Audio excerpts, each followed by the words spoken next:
The story of Ruth is an unusual story and an unusual character. In the Bible, one of Jesus' human ancestors was Ruth, a Moabite lady who used to worship idols.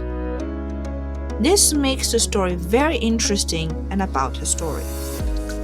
The story of Ruth starts in Israel after the time of Samson, when God's people stopped trusting and obeying God. A terrible famine struck the land. A famine is when no fruit or crops grow and animals and sometimes even people die from hunger. One man, Elimelech, left Bethlehem with his wife and 2 sons looking for food. So he decided to go to Moab, a country where people worship idols. After settling there and marry 2 Moabite women, tragic struck the family and Elimelech and his 2 sons died, which only left his wife Naomi and the 2 wives, Ruth and Orah. Both girls were from Moab. Now Naomi was a widow and heard that the Lord had visited his people giving them bread. And being a Jewish woman alone in a country that wasn't really her own, she decided it was best to go back. But what about the 2 girls? Naomi advised them to stay in Moab and marry again, as she knew life would be very hard for them if they returned with her to Israel, and they might face discrimination.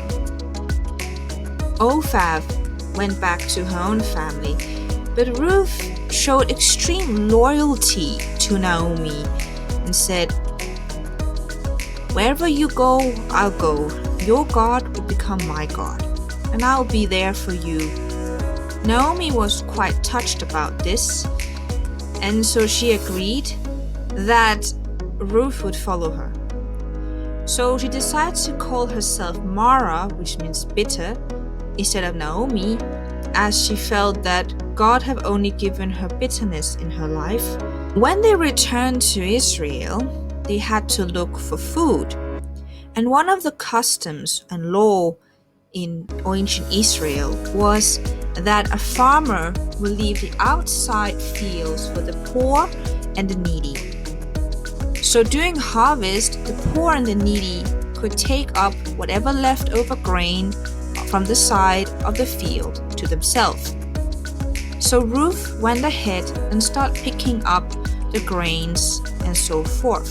Every day, she followed the harvest in the field and picked up the leftover grain.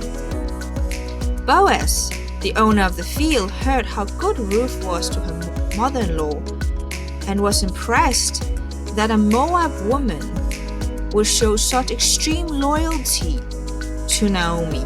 When Ruth came back and told Naomi about Boaz and his kindness, the old lady praised God and said, "Well, Boaz is our relative of ours, one of our kinsmen. You know, he can marry you as according to the Jewish custom and law. And our family will be safe and will not die." So Ruth one night went up to Boaz, alone of course, and told him, "Will you marry me and restore Naomi's family name?" Boaz agreed, but said, "If there's another near relative, he has the first chance. If not, I will marry you." A nearby relative that was even closer to Naomi and Ruth had the choice to marry Ruth, but when he found out that he had to marry a Moab woman, he wasn't particularly interested, even though he really wanted Naomi's land, so he declined. Instead, Boaz decided, "Well, I will do it," as he both loved Ruth. He saw her good heart and the kindness she showed to Naomi. So in those days, people didn't shake hands to settle a deal. Boaz took off a sandal and publicly gave it to the other man.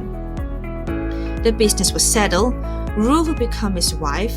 Now she and Naomi were part of Boaz's family.